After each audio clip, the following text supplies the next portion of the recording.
Okay, so this is the last of the sort of we're going to have guest lectures after this. 3 guest lectures will be the next thing. So this is the sort of the underlying material. This is the last lecture around that. So today I'm going to talk about multi-fidelity modeling. So what is that? Well, remember this diagram. So you have this sort of notion of the different simulators, which are different approximations of the real world. Some are high fidelity and maybe quite close to what we expect to happen in the real world, depending on what the thing we're trying to do the physics of, and some are low fidelity. So an example I would always think of was in Formula One, you could get data from the track, like on test days. That was actually how the car was performing. You could put the car in a wind tunnel, which is another form of data. So it's not a computer simulator, it's a physical simulator, or you could do different types of computational fluid dynamics. And apparently the way types of computational fluid dynamics vary is sort of the way that they handle turbulence, because it's quite computationally difficult. So different CFD simulators handle it in different ways. So you've got a variety of ones you could choose that might be performing differently in different environments. And what we'd like to do is we call each of these a different fidelity. So this is a higher fidelity, this is a lower fidelity, and that's, of course, the real world. And we'd like to see, can we use statistical emulators to pull these fidelities together? So we have this sort of problem in a lot of areas where we've got limited data and the thing we're interested in environmental sciences and engineering, and very expensive or infeasible physical experiments. And that leads to these very time-consuming computer simulations. So there's sort of all sorts of examples from aerospace, nautical engineering, climate modeling. And what we think is that the simulators can help us generate data, but it's difficult to simulate very accurately, and they contain bias and also, potentially noise, or maybe the better way of describing this would have been bias variance dilemma type things. I mean, I think most simulators are probably biased in the sense that they are representing well in one area, but not well in another. But you could also imagine simulators that, for example, I'm not sure if I used this example yet, but it's in the notes. There was a Formula One simulator where people were trying to modify the overtaking portion to account for relationships between drivers, despite the fact that the initial model just has some marginal probability of overtake. And in some sense, you're sort of introducing what I would think of as variance error in the generalization sense, or we might think of as noise to the simulator when you're doing that, because you're not representing within that simulation, you're representing one piece of the simulation with a much finer grained granularity than another piece of the simulation. And by the way, I don't know of any rigorous theory on like how one is doing that. I think it's a really interesting question how you would do it. And my best answer is that one needs to build on, for example, the causal frameworks of Didier-Pearl and formalize them in terms of the type of interventions that you want to take and have a notion of a representative intervention. I'm not aware of any work on that. I think it's an absolutely fascinating area, but it requires like this combination of deep theoretical understanding and really good intuitive understanding of what people are trying to do with simulations in practice. But to people sense what I mean there, like with a statistical sample, I can talk about a representative sample for a given problem. I can make sure that if I'm doing a COVID sample, I can make sure I'm statistically sampling my whole population in a way that's giving me the right sense of how my population is suffering under COVID by making sure I've randomly distributed samples. Or I might have to stratify the sampling, right, in my design of experiments to make sure that I'm capturing each sector of the population I care about. So there's these notions of how representative the sample is for the question you care about. But how does that map into the representativeness of a model? If I'm going to sort of try and answer these questions with some sort of physical model, what's the equivalent notion? Because I think a lot of the problems we face, so I'm getting a bit philosophical in this space at the moment, what I think of as the big data paradox, and actually other people have since independently called it the same thing, that we get an increasing amount of data, but less understanding of the system, because we're getting more and more data about things that aren't representative. And it becomes hard for us to tell which data is representative. So, for example, I always use this example of can't see the wood for the trees. So the notion of not being able to see the wood for the trees is you don't see the structure of the forest because you're looking too much at an individual tree. Now, what statistical sampling does is say, this is how you sample the forest and get a representative idea of the forest. But what we want to do nowadays is understand a clearing in the forest. And how do we differentiate between a sample that is representative of that clearing and something that has gone into detail about one leaf and the life of a maggot on that leaf that's nothing to do with the questions we care about? Particularly when the size of the data sets is getting so large that we can't see the whole data as an individual human. So I refer to that as the big model paradox. And then it's got a sister paradox. It's a big data paradox. It's got a sister paradox, the big model paradox, right? That I actually incorporate so many different things in my model, these epidemiological models, that no one knows what's in the model and what isn't. The model's gone beyond the ability of a single human to keep inside their head. And we have no theory to quantify whether it's actually representing the questions that we care about. It's really worrying, isn't it? So you sort of see why, we get better and better at these computer science, but actually we end up in a real mess, making really bad decisions because, I mean, these are all manifestations of sort of this phenomenon of intellectual debt. So how can simulators help? Well, what we can do is we can try and use these models as tools to probe, right? So we use the machine learning model, that of course, is a statistical model of some kind. We use all these abilities to do sensitivity analysis, etc., on it as a tool to probe these different simulations. So it's going to be the high fidelity simulation. The notion is, well, it's presumably expensive to run it. Otherwise, we would just use it, right? So, but then we can use the low fidelity, which has got abundant but approximate data to try and enhance. And we can also capture the difference between the simulations and how they interact together. And that's through support for multi-fidelity levels. And the classic initial model for this, the classic linear multi-fidelity model, just works so well with Gaussian processes because it basically says what we're going to do is suggest that the high fidelity is given by some factor on the low fidelity, rho, plus some corruption that is giving us the difference between the low fidelity and the high fidelity. And we represent each of these as functions.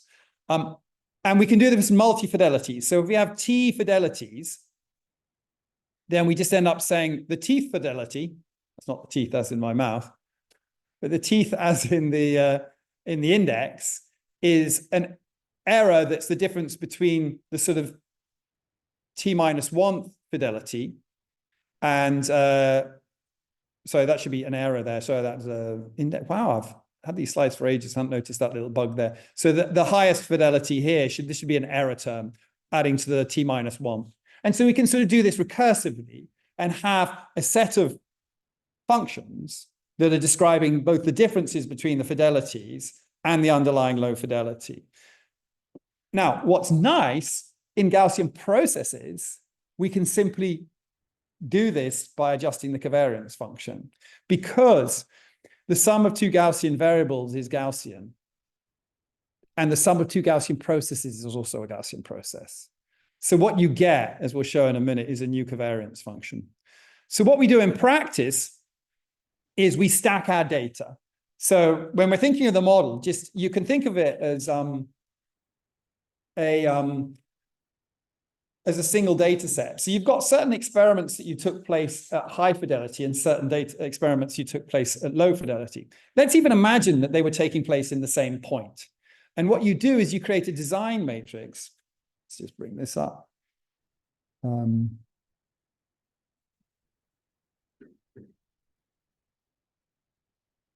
Nice. So you're doing a design of experiments. You have some set of experiments x1, x2, x3. But what you do, sorry, I don't know why it does that. Super annoying. Is you add an extra index on the end that indicates the fidelity. So for the low fidelity, you might index with 0. And then for the high fidelity, then you might, so this is in some sense like an additional index on the side. For the high fidelity experiments, maybe where they're being done in the same place, you wouldn't normally do this, but just for the illustration of this stack matrix, you end up with an additional index that indicates the fidelity. Now, why would I do that? Well, I can actually do it in multiple places. I could put it like x11, x10 for the low fidelity measurements at 0.1. So and if you think about what I'm now asking, I'm asking the system, which is going to give me a function of x and the fidelity level, right? So if we denote the fidelity level as t, you can see how I'm indexing the function. Instead, I could put that t here to index the fidelity level there, but I can also put it in there. And that's what you'll see is going on in gpi, right? So conceptually, actually, when we are doing Gaussian processes, you can think of the input point as an index on the function. So one nice way of thinking about it, Carl Rasmussen always explains it nicely in this way. And actually, David Mackay used to do something like this. So imagine a discrete index here, and then we're just visualizing the discrete index, some set of points. So this is a vector, and we're visualizing the vector at the first, second, third, fourth point, right? So we can think of that as like F1, F2, F3. But what's really going on in a process is we're allowing that index to become continuous. Yeah? And then we start referring it to it as f of x. There's a very sloppy engineer, which is I am a sloppy engineer's way of thinking about what a process is. It's a random variable that is continuously indexed over some input. Now, of course, how you specify the properties of that with the covariance becomes the next question, but we've already talked about how to do that. So in effect, when you're doing this augmentation, you're saying, well, because I can also index the function by its fidelity, that I might be tempted to put up here fidelity 0, fidelity 1, fidelity 2, or whatever we're saying. But what I actually do in the code is I just put that in the rows like that. Does that make sense? And that means that you basically can do multi-fidelity with regular Gaussian process tools for the linear case. For the nonlinear cases, we'll see you need to do something different. So what that means is I get this situation, right? So because of how I defined it, I've got now the low fidelity function on the top of this vector and the high fidelity on the bottom. And if there's a zero mean Gaussian process, I said that the high fidelity was equal to the low fidelity times rho plus an error. So that's the covariance of the error. And the assumption is it's not independent, right? It's not a diagonal error. It's actually a full covariance error because the function itself is biased in some way. And you're trying to capture that with this error function. But it was also rho times f low, which gives you this other term here, rho squared times k low.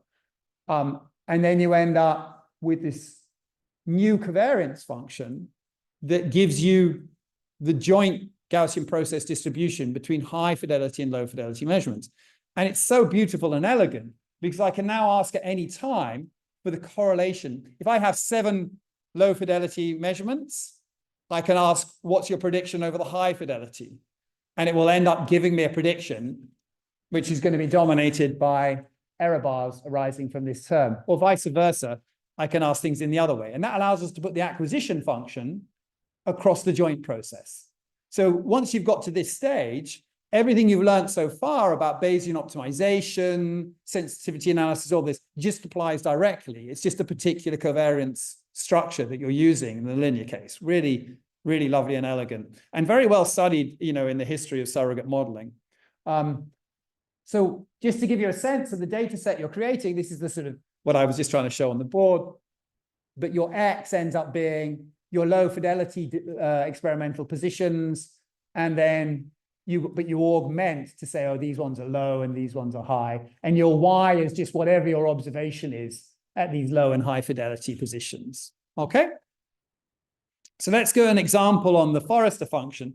So what we have here is a sort of corrupted version. Of course, in this case, both Forrester functions are very simple to compute, and they're also quicker to compute than the Gaussian process approximation we're going to fit to them. But we're imagining that somehow we've got one Forrester function here, the yellow curve, which is for some reason quick to compute, but it's not actually capturing the true shape. You can see there's some relationship between them. It's not quite clear what the relationship is, and a high fidelity. And I should say, notice when we're doing linear multifidelity, it doesn't mean that I've added a linear function to this. It means that I've added another function to it, right? But I haven't multiplied it or something like that. That's where the linearity is. So the function itself, the corruption, the difference between the two can be a nonlinear function because it's being drawn from a Gaussian process. But it's an additive corruption, which is what makes it a linear system that allows us to use the covariance matrices. So there's an experiment in the notes where you can see, apologies, that the labels are covering the plot a bit. But what you see in the notes is we end up going through an acquisition process, and I think it's well, anyone? I've got a choice between, I guess, uncertainty sampling here or integrated variance reduction. Anyone suggest what's probably being used here?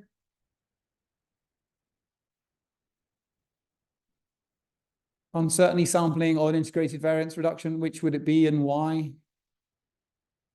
Just by looking at the points it's chosen. What would happen if I use uncertainty sampling? What would you characterize? The edges. There would be samples at the edges, and there aren't. So it's likely, I can't remember actually, but it's likely I've used integrated variance reduction just because otherwise it would have picked up a sample here as one of the first high fidelity ones, yeah? But it hasn't. So that implies that I've used integrated variance reduction to do this. So it's just integrated variance reduction being applied to these two simulations now, right? And jointly asking at every time, you can now ask the question, which fidelity should I sample from? Do you see? Because just as you're selecting an input point, and we've now made the fidelity an input to the system. Isn't that nice? I'm just gonna let that sit because I think it's quite an important concept, yeah? I can see Andy sort of like scanning on this. Does this make sense? Okay. What we're doing with acquisition, because it's sort of important how easy and nice and elegantly this is working. It's so elegant that you just think that this should be used everywhere, and somehow it isn't, so it must have some problems in practice. Normally, like let's imagine we're doing this acquisition function normally. I've got some function here, and I do it, oh Christ. And I haven't even turned that on here. I'm getting worse. Here we go. Might visualize it. At least I remember which one to press to bring it on the right screen nowadays. I've worked that bit out. So normally, with these sort of acquisition functions, we're trying to, there's some underlying function we care about, and then we're doing a design of experiments, some early design of experiments, which gives us some result. We get some fit. And then the next question is, oh, where do you sample next? Along this axis, right?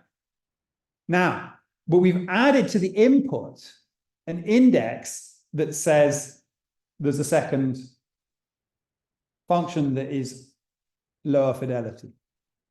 What this index does is it on the input says I'm sampling from function high fidelity or function low fidelity as an input. Does that make sense? So the function itself, because these are Gaussians, right? So we can be discrete about Gaussians. So there's sort of two Gaussians that are interrelated. And the way we're saying which Gaussian process we'd like to come from, the high fidelity or the low fidelity, is through one of the inputs to the covariance function. Yeah, that selects whether we're going to be coming from K low or the bit of the covariance that is rho squared K low plus K error, right? If it's 0, it's K low. If it's 1, it's this bit here. And there's a cross covariance between them. Let's go back to that on the slides here. The cross covariance being rho k low. There's a correlation between them, right? So this means we can communicate from the low function to the high fidelity function because there's this linear relationship with them. And we can say exactly what we expect from the high given the low. So if I do the optimization, not just over this input direction here, but also across this index here, 0 or 1, I'm choosing, should I be sampling from this point or that point? Now, in the base case, you're always going to sample from which function? The high fidelity, because it's more accurate. So you have to introduce in your acquisition function a notion of computational cost. So you would have to say, if you want the high fidelity, it's going to cost you more, right? So it's like 100 times more expensive. You tell the acquisition function. And then what it'll do is it makes its own decisions. And in some sense, this really is a form of, this is decision theory, right? About whether to sample from the high fidelity or the low fidelity in order to do the best job at building an understanding of this function. And so that's all in the acquisition function that you apply. Yeah. Oh, sorry, yeah. Yeah. Oh, because it's the old people online don't see it. Yeah. Sorry. Shall I be using that one? No, it's the same. As soon as one swaps input, yeah, it picks the latest input to the order. Yeah. So what you can see is for the same point budget, you can see the difference between a high fidelity GP, linear multi-fidelity GP, and the true function. Okay, so we get a bit of extra information by having in the low fidelity, but it's limited. This is a nonlinear example, right? So these are examples from Andreas Damianu, who did this sort of work on this nonlinear multi-fidelity, I think published in 2017. So in this case, this is a nonlinear relationship. So the low fidelity is sine of 8 pi x, and the high fidelity is some distortion, and the low is squared. So it's quite a nonlinear function. And it looks like this. We basically have a low fidelity and a high fidelity in cyan. So they're quite different, but there is a relationship. And the relationship is like that if we plot the low fidelity, high fidelity correlation, right? So it can't be captured anymore by that simple linear function that we saw for the previous example. And in this case, if you try to combine the two, you just get a really misleading result. So this is the true function, and then this is us applying the same process as if that this was a linear multi-fidelity system to try and solve it. And not only is the function nothing to do with the truth, it's massively confident about the wrong thing. So this is just like another example. You can get a lot if you're adding in traditional information into your model and you incorporate your model, in this case being the emulator, and you incorporate that in some wise way. But if you get it wrong, everything goes wrong, right? So there's no free lunch here. You know, by adding the additional information, you will, if your information is right, you can do things quicker. If your information is wrong, it just blows everything apart, right? So what we do instead is, instead of like the previous one where we're just multiplying, is we have a nonlinear multi-fidelity model. And the idea here is that the rho becomes a function. So the corruption between the two, the high fidelity is some nonlinear function of the function, right? So we haven't specified what that function is, right? In this case, it's f squared times x minus square root of 2 low. So that's a nonlinear function of f low. Yeah. Now, this looks rather a lot harder, but the nice thing is that we can do it. And this is an example that Andreas used in the paper where we spoke about this. that we can actually infer the form of this nonlinear function. So in this case, we've got the low fidelity, the high fidelity, the predicted low fidelity, and the predicted high fidelity. So the predicted low fidelity, it's got bang on in this case because it's taken a number of points. And the low fidelity, it's also, you can see the error bars are dropping down here to sort of capture, even though it's not got enough points to capture that function exactly. So the point in this example is if you just had these points, you wouldn't get the frequency right. And these are examples in the, well, if there's time at the end, I'll show you the notebook where these things are run. And here is the learned high fidelity, low fidelity correlation, right? So it's actually, that's this function rho being visualized. It's highly nonlinear, and we managed to learn that. So how is that happening? You may ask, how are we doing that? What do you think rho might be? What function might we use for rho?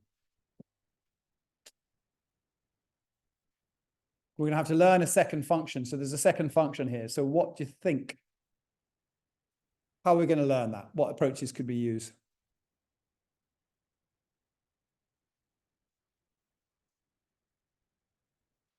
You could make it a linear regression, but in effect, that's what's happening with the linear multifidelity.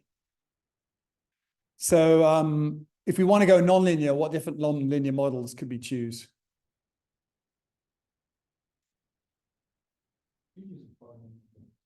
You could use a polynomial. That would work, and it would have some interesting properties. Of course, if you want to get your paper published, what would you use? No, you would use a deep neural network with fully connected layers and tell everyone it was a foundation emulator. Whether that would work very well in the low data regimes is not clear. But what we did, so the work was always inspired by this sort of thing. So back in 2013, Andreas, who's the student on this, and we were working on what we call deep Gaussian processes. So you make rho a Gaussian process, right? So this is like before the deep revolution had really taken off. I've always liked composition of functions as an interesting thing. So this is a composition of two functions, right? And that's what deep means. You're composing different functions together. So we think of that as a deep Gaussian process. And that's how it's fitted. And here's a photo of Andreas that every year this comes up. Somehow my algorithm sharing the photos means that his chin is always out, but it always makes Carl-Henrik laugh, and he's a good friend of Andreas. So I just keep it in the slides every year rather than fixing it. So Andreas introduced this notion of deep Gaussian processes. And it's interesting because, oh yes, lots of people understand these models within the community, but I don't think the wider deep learning community has an understanding of what's going on here and why it's interesting, because it's quite a different thing. It's what I call a stochastic process composition. And it's interesting because one of the things, there's lots of cool things going on in deep learning to change the nature of the functions you're generating as you compose basis functions together. There's also some interesting structures that emerge, and we're learning that's a very powerful way of representing complex functions through these compositions, right? And if you do Ferentz's deep neural networks course, which I think is the part 2 course, he'll go through some of the intuitions about why this is the case. But in stochastic process composition, the other thing that's going on is the noise is pushed through these functions. So it's not just function composing function, which is just a new function. It's the processes, the processes themselves become different classes of processes. So stochastic processes are really useful, and the Gaussian process is very interesting because it's applicable with linear algebra. But is the world actually genuinely Gaussian? Well, I think we've already covered this, not since the cosmic microwave background condensed, right? It was, according to the standard model of physics, I've watched Hadi, if he's nodding slightly, it was a Gaussian process. The cosmic microwave background to our nearest measurement is a Gaussian process, right? But we couldn't have existed then in order to observe it. So the world's had to go non-Gaussian so that we can observe it. And non-Gaussian processes are incredibly difficult to represent. There's some interesting examples, Poisson processes, Markov jump processes that we can do calculations on. But in general, the type of process where we've got some sort of weird noise plus some function, extremely difficult to represent. That's why we use Gaussian processes all the time. But composing two Gaussian processes together gives you a non-Gaussian process. So it's a way of building a much more complex stochastic process as well. So that's the original motivation for why we did this work. But it was actually this type of multi-fidelity stuff was always in mind. So mathematically, we've got this composite multivariate function. But in the case of a Gaussian process, we could also, if these are processes, we can write these things as a Markov chain. And I've just lost a P of F1 there, right? So what we're sort of P of F1 given X at the end there. Let me zoom out. Oh. Getting there. Okay. So what we're seeing is these processes can also be represented in this way, right? That every one of these Gaussian processes, instead of just being a P of F given X, you now have a P of F2 given F1. So they're actually forming a Markov chain in the simplest form. And actually people have analyzed deep Gaussian processes through looking at what they converge to as a Markov chain. That's a nice property. They're mathematically much simpler than deep neural network. They're algorithmically much more complex. Should I say that again? Because it's quite a profound statement, isn't it? They're mathematically much simpler than a deep neural network, but they're algorithmically much more complex. What do I mean by that? Anyone? Hadi? Yeah, that's what I mean by algorithmically more complex. They're difficult to train, but what do I mean by mathematically simple? How can these two things be true?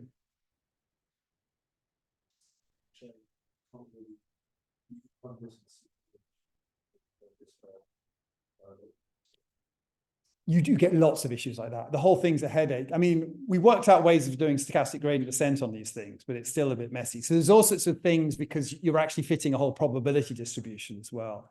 So algorithmically, they're a real mess. But what do I mean by mathematically more simple? If they're algorithmically complex, how can they be mathematically more simple? Yeah, certainly that. But and it's the elegance is in the properties. So actually the way people try and analyze deep neural networks, they try and convert them to Gaussian processes with things like the neural tangent kernel. And then say, oh, look, this is why it learns, because it's like this form of Gaussian process. Because the Gaussian process is very mathematically analyzable because it's jointly Gaussian. You can talk about its properties as a function. You can talk about how it will generalize. You can analyze learning curves. And you can compose them together and say the type of functions it's going to get should be of this form under certain circumstances. Because it's mathematically analyzable in that sense. It's a Gaussian form, right? So that's why I mean it's mathematically simple. But then it turns out fitting it in this deep way is a lot more than stochastic gradient descent and then having a big argument about whether to use Adam or not, you know, which is basically what happens with neural networks as far as I can tell. And momentum 0.9. Does anyone ever use momentum 0.99? You know, you can also do that, I think. So, you know, but that, ironically, the system you're creating and training is a massively complex process in itself, but it's algorithmically very simple to implement. It's just very difficult to understand why it works. So normally I draw them this way, though. So it's like X at the top, and then deep Gaussian processes going down. So this composition gives some really interesting properties because Gaussian processes give prior over functions. And the really interesting thing is you can sort of see some weaknesses that some of these properties imply. So the derivatives of a Gaussian process are Gaussian themselves, right? Which is really nice. We can incorporate derivative observations because derivation is a linear operator. So it keeps everything Gaussian. But that immediately implies that if you look at the marginal derivatives of any Gaussian process, they will be marginally Gaussian. So any type of function that is flat, flat, flat, flat, flat, big spike, flat, flat, flat, flat, flat, big spike, is going to have very heavy tail derivatives because it's going to be centered around 0 and then big fat tails to deal with the spike being an enormously high. So what you can immediately see is they don't deal with jumps. They don't deal with discontinuities, not unless you include them explicitly. If you give a mean function with a discontinuity, fine. But if you want the discontinuity to be non-parametric to occur any given moment, no, doesn't happen. But what you can do is you can actually compose Gaussian processes and you get non-parametric functions that believe in jumps, if you compose them correctly. So that's quite nice.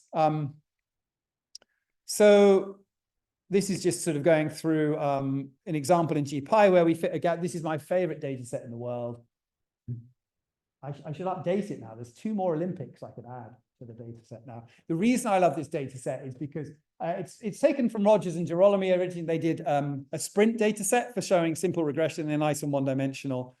I ended up doing marathon because I used the data set in the first time we went to Uganda to teach, because that was just after 2012 and Ugandan had won the gold medal in the London Olympics. And so it was a good one to sort of get people engaged in the data set.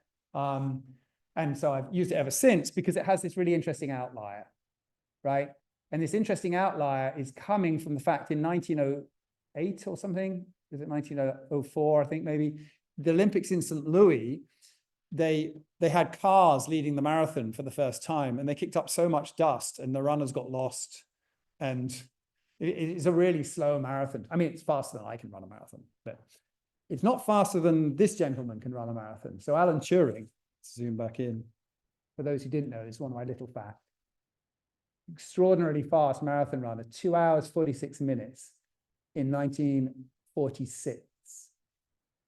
And that's placing him in the British Marathon Championships, I think 10th.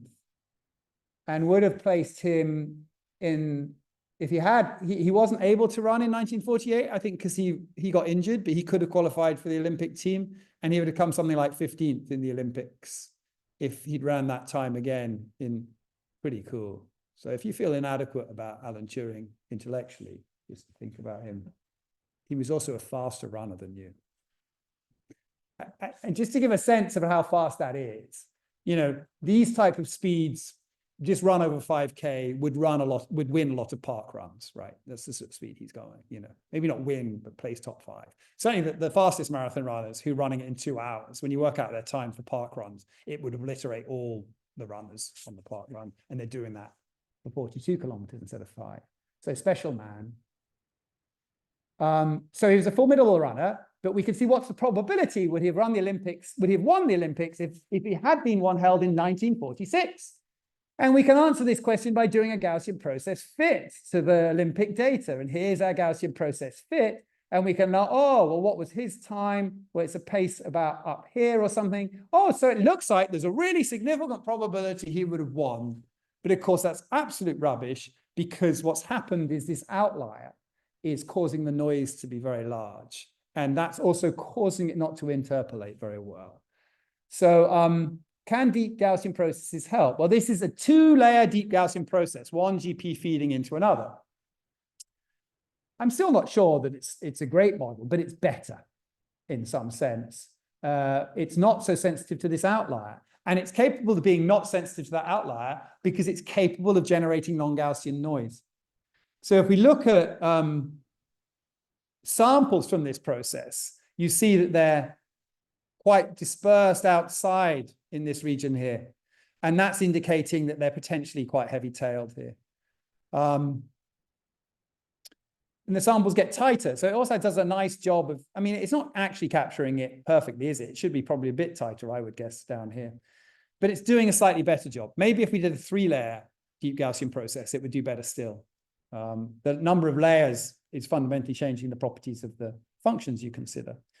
And actually what's going on in this is, here's Gaussian process 1. So Gaussian process 1 is saying that over the different years, some latent variable, PF1, is increasing. And then Gaussian process 2, oh, but by the way, it's increasing, but with some noise. And there's a bit of flattening at the end. That's quite critical. If this was just a straight line with noise, it would just be injecting noise at the inputs, which would be a reasonable thing to do. But what it does at the end is it tails off and flattens. So at the end, at 2000, you keep, from 1980 to 2000, you actually keep mapping to the same latent variable. That's how it's capturing this last bit going flat. From 1980 to 2000 and on, you're actually not moving up and down anymore. And that's being captured by this piece here.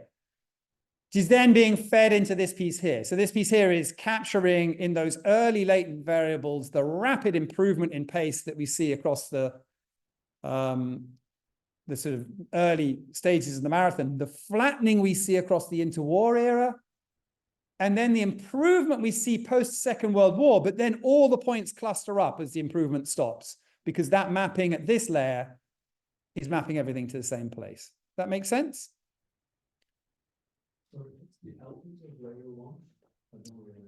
So that's the latent variable, because remember, it's like a Markov chain. So I'm only doing 2 here. So it's like input, which is time. This is layer 1, and then that's output. Yeah. So this one, we don't actually observe it. It's having to infer it. It's like a latent. Yeah, I mean, in the old days, you would have been taught about graphical models. Carl Henrik and I were talking about this on the bikes on Saturday. And our supposition is none of you know what graphical models are anymore. So this whole plot of a Markov chain means nothing to you. I might as well be speaking Swahili. I'm just checking. Are there any Swahili speakers in the audience? I don't know. But anyway, I still use it pretending that you might understand, because that's the way I understand things. Oh, there he is, by the way.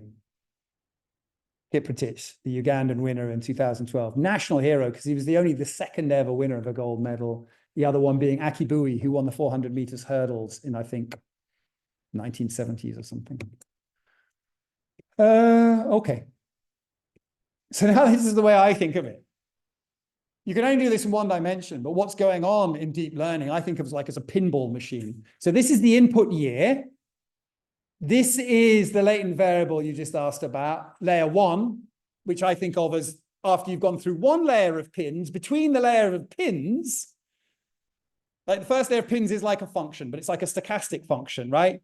So after going through that first layer of pins, you emerge in a one-dimensional space and go into the next layer of pins. And what these pins are doing, the effect they're having on the trajectories is the following. The first function is broadly linear apart from at the end. So that's the linear portion of the function where the gaps, where it's just like mapping 1-to-1 under some scale invariance. But at the end, it's not mapping 1-to-1. In fact, it even doubles over on itself a little bit, right? So you're seeing that in this twist here. And then this is the mapping of the second layer, where it's actually pushing the slower times straight, but then it's getting rapidly quicker. And then after that point, it sort of expresses this flattening and this flattening. Yeah. So that's my way of, if I describe to the general public what's going on in deep neural networks, I just say it's like a pinball machine in a massive hyperspace, because that is what's going on. And it also gives you the sense of why they sometimes go wrong, because there's going to be spaces in that pinball machine that have never seen balls. And in a Gaussian process, if you enter those spaces, you emerge with uncertainty, as you're doing here. So this is the uncertainty of the first layer. I don't show how it propagates to the second, because that would make it look ugly. And this is the uncertainty of the second layer. So the uncertainty is emerging. So if there haven't been balls in a certain region, the uncertainty stays high. But in a deep neural network, that doesn't happen, but other interesting things are happening. So the example I'll sort of end on, and you'll see how you use these deep Gaussian processes to do nonlinear. That's how we did the nonlinear multifidelity work. What you're basically doing in the nonlinear multifidelity is you're getting like low fidelity observations at this layer. Does that make sense? So it's like the high fidelity, you're going from input to low fidelity, nonlinear function to high fidelity. So it's like you get a glimpse of where the ball is in this layer. Does that make sense? That's the structure of it. And that's, this led to a sort of, thinking about this led to something that I'm still sort of quite interested in, and I just haven't really seen, but I think one would need to do emulation well in a large system. That actually in practice, what you have is a load of interconnected systems. If you're asking a particular question of a climate simulation, you might need each of these to be involved. You might need an input of the human activities that you might combine with your understanding of the ocean model, that you combine with your understanding of the land model, that you combine with your understanding of the atmospheric model, and that gives you an output. Now, you can emulate each of these.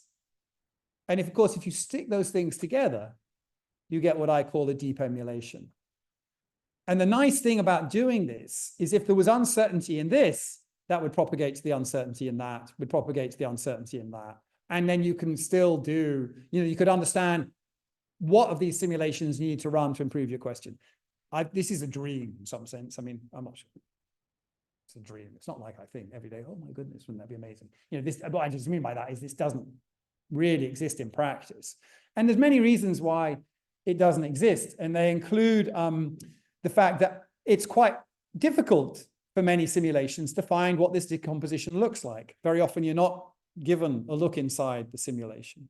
Even in Amazon supply chain, where we were trying to do this, and it was component-wise based, it was very difficult to work with all the different software teams to stitch this up in the right way. We did do it in the end.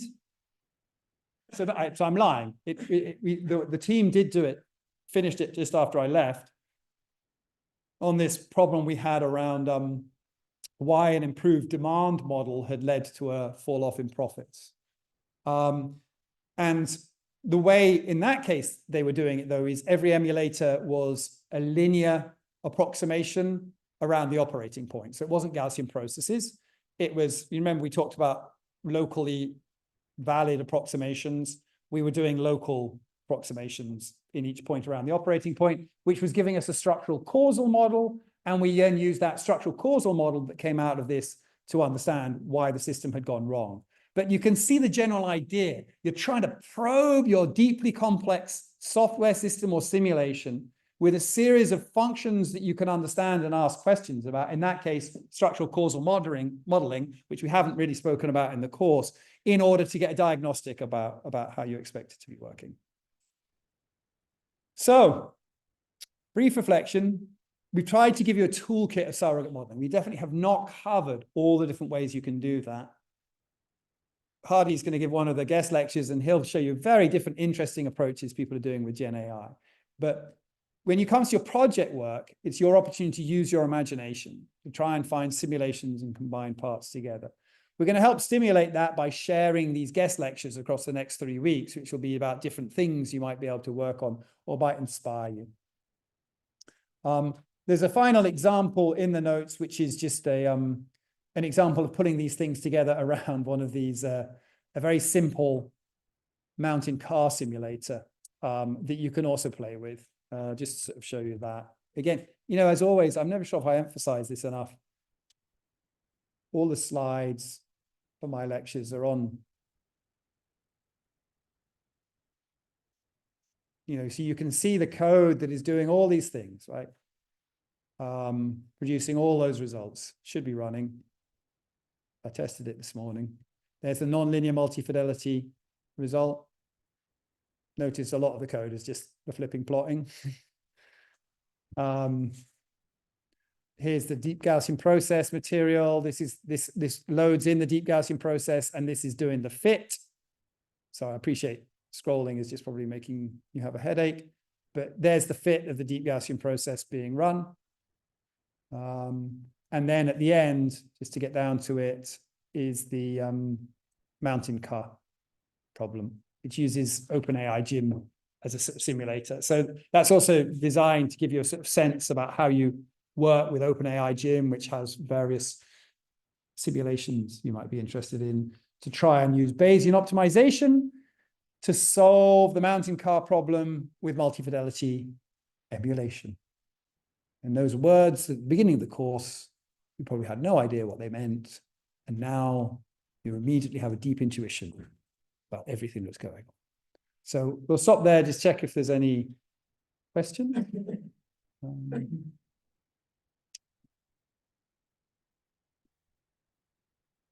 Questions?